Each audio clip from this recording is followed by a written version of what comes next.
गटानं खरं तर सोलापूर दक्षिणमध्ये उमेदवार जाहीर केलेला होता. अतिशय नाट्यमय घडामोड घडला होता. मात्र अखेरच्या क्षणी आता खासदार प्रणिती शिंदेनी माजी गृहमंत्री सुशीलकुमार शिंदे या दोघांनीही अपक्ष उमेदवाराला पाठिंबा दिला, महाविकास आघाडीच्या उमेदवाराचे सोडून. तुम्ही कशा पद्धतीने बघता, काय ठाकरे गटाचं उत्तर असणार आहे? दक्षिणची जागा ही महाविकास आघाडीचीच आहे आणि आघाडीतूनच आमचे अमर पाटील लढत आहे. नेमकं प्रणिती शिंदे सुशीलकुमार शिंदे कोणत्या पक्षाचे आहेत, त्यांनी कोणाला पाठिंबा दिला? कोणत्या पक्षाचे येते? काँग्रेसचे येते. अहो तुम्ही म्हणताय, पण ती सुशीलकुमार शिंदे आणि प्रणिती शिंदे ही भाजपची बी टीम आहे. प्रणिती शिंदे काँग्रेसचं काम मनापासून करत नाही. प्रणिती शिंदे तिचं स्वतःचं राजकारण सोयीस्कर पडेल त्या पद्धतीनं वागतात. त्यांना लोकसभेला भाजपनं मदत केली अशी चर्चा चालू आहे आणि तिथला आता भाजपचा आमदार निवडून आणण्यासाठी भाजपकडून सुपारी घेऊन अपक्षाला त्यांनी पाठिंबा दिलेला आहे.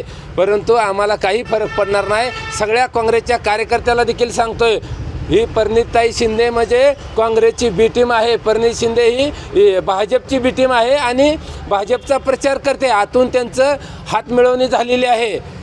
मला प्रणिती शिंदेंना सांगायचं आहे, सुशीलकुमार शिंदे साहेबांना सांगायचं आहे, तुमची शिंदे कुटुंबाची ही शेवटची खासदारकी असेल. यापुढे सोलापूर जिल्ह्यात नाही तर तुम्ही कुठं देखील खासदार म्हणून निवडून येणार नाही. ह्याचा बंदोबस्त आता शिवसैनिक केल्याशिवाय सोडणार नाही. तुम्ही शिवसैनिकांचा केसानं गळा कापण्याचं काम केलेलं आहे. उद्धव ठाकरेंनी स्वतः आवाहन देखील केलं होतं, आम्ही प्रचार केला आहे, तुम्ही प्रचारात सहभागी व्हा. मात्र असं असताना त्यांनी प्रचारात सहभागी झाले नाही, मात्र अपक्ष उमेदवाराला पाठिंबा दिला.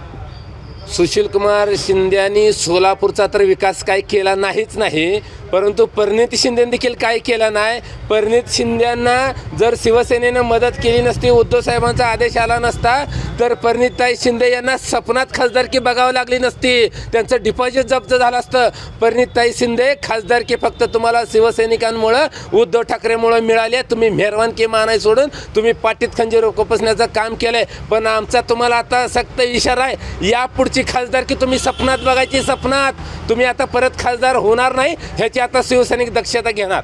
उद्धव ठाकरेंनी सुद्धा आवाहन केलेलं होतं की प्रणिती शिंदे, मी तुझ्या प्रचाराला आलेलो होतो, त्यामुळे आता तू आमच्या प्रचारात दिसायला हवं अशी अपेक्षा त्यांनी व्यक्त केली. अहो धोकाबाज निघाली ही माणसं. धोकेबाजाकडून आता काय अपेक्षा करायची? ती गद्दारीच करणार. ती भाजपची बेटीम आहे, भाजपची हातमिळवणी केली आहे आणि या भाजपचा उमेदवार सुभाष देशमुख याला निवडून आणण्यासाठी प्रणितीताई शिंदे यांनी अपेक्षाला पाठिंबा दिलेला आहे.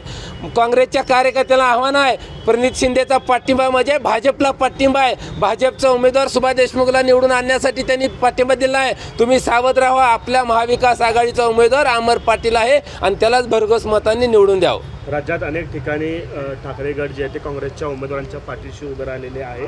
पुढची भूमिका काय असणार आहे? राज्यभरामध्ये काय केलं जाणार? बघा, शिवसेना पक्षप्रमुख उद्धव साहेबांचा शब्द म्हणजे शब्द. एकदा शब्द दिला का तिथं माघार नाही. पण काय माणसं दुपारी, सकाळी, संध्याकाळी 3 टाईम शब्द बदलणार आहे. त्यातली एक प्रणिती शिंदे आहे. प्रणिती शिंदेला सोलापूर जिल्ह्यातनं तिचं नामो निशाण मिटवल्याशिवाय आता आम्ही स्वस्त बसणार नाही. एबीपी माझा, उघडा डोळे बघा नीट.